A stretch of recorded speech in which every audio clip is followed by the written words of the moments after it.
Hey everyone, it's Maggie with Wild and Woven Farm. And if some of you have stuck around for a little while, you'll know that Wild and Woven used to be the seed that sprouted. Now, back when I created the seed that sprouted, it was also in a time where I created my very first sourdough starter. Now, when the seed that sprouted took off, we started marketing some of our handmade farm items, and our dehydrated sourdough starter was one of the first items we ever listed on our website for sale. And it's still one of our most sold items. And so when you purchase one of our dehydrated sourdough starters, you get these little instructions that say to go to our website. And on the website are full written instructions, and I thought, you know what, with this YouTube channel, why am I not making a video on how to rehydrate this thing to help people who are more visual learners than they are with just reading the instructions off of our website. So here we are. We are learning how to rehydrate a dry sourdough starter. So if you've purchased one of my dry sourdough starters, thank you. Your purchase helps support our small family farm. If you have another dry sourdough starter that you're just looking for instructions to use, I hope that these instructions work for you.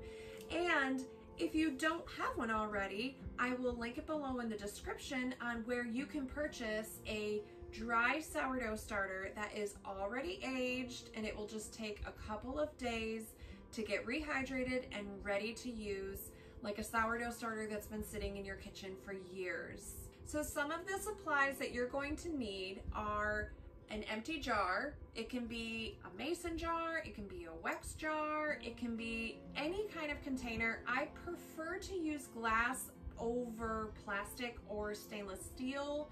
I have a lid to my jar as well. You need some kind of covering for it. I know some people will use a piece of fabric or an old t-shirt with a rubber band. That is fine.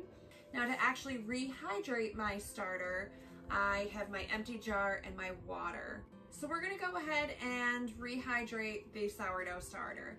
You're going to follow the instructions to go to the website, and there you will have all of the information that you need to rehydrate this thing. It goes down to tablespoons and teaspoons, so you can't mess it up. And then there's another link to an article about maintaining your sourdough starter, so you will want to look at that as well. But for visual purposes, I will go ahead and do it here with you. So on day one, you're going to want to take your dry sourdough starter along with your empty container, and you're going to want to take your sourdough starter and pour it into the container. You're going to take 1.5 tablespoons of water and pour it into the container.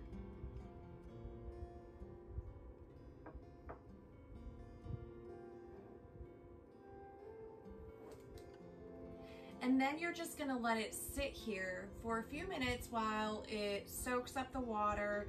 And then you're going to take your tablespoon of flour and add it to the container and mix it all up thoroughly. Don't mind if there's a few little chunks left in there from the dehydrated starter. It will all start getting nice and smooth as the process goes on.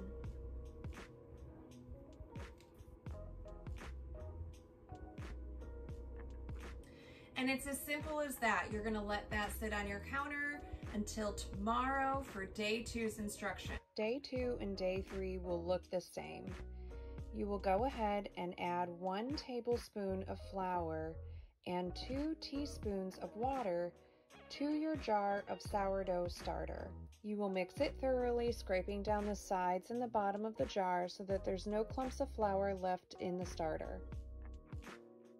Go ahead and put a lid on this, put it in a warm location, and that wraps up day 2 and day 3 of rehydrating your sourdough starter. Moving on to day 4, you should start seeing a little bit of activity in your sourdough starter. Now we're really going to bulk it up today. So we're going to add 1/4 cup of our filtered water and 1/3 of a cup of our flour. You're going to mix it again very well, And then once it's thoroughly mixed, I will go ahead and add a rubber band to the side of my jar, indicating the level that my sourdough starter is currently at. Over the next 24 hours, you should see a rise and a fall of your sourdough starter, indicating its activity and its ability to be used. So after these last 4 days, you've gone from a dehydrated sourdough starter to a full active bubbly sourdough starter.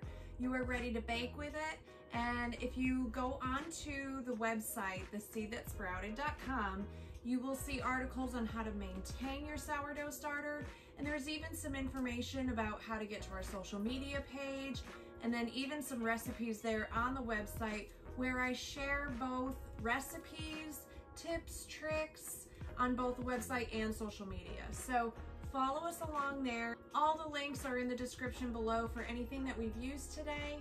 And there's also a link to purchase a dehydrated sourdough starter if you don't already have one. It also makes a really great gift to those that are starting to show interest in baking with sourdough. Don't let the thought process of sourdough intimidate you. You can do this. It can be as simple or as complicated as you want it to be. You can cook every day, you can cook once a month. It doesn't matter. You can do this. I know you can. And if you have any questions, please drop them in the comments below. I'm also on the website, my email, everything, social media is all hooked up to purchasing this sourdough starter. I will make sure that you succeed with this. Don't forget to tag me on social media for all of your baking adventures. I love to see it all happen. And be sure to like and subscribe to our YouTube video here. It really helps our family continue making these videos.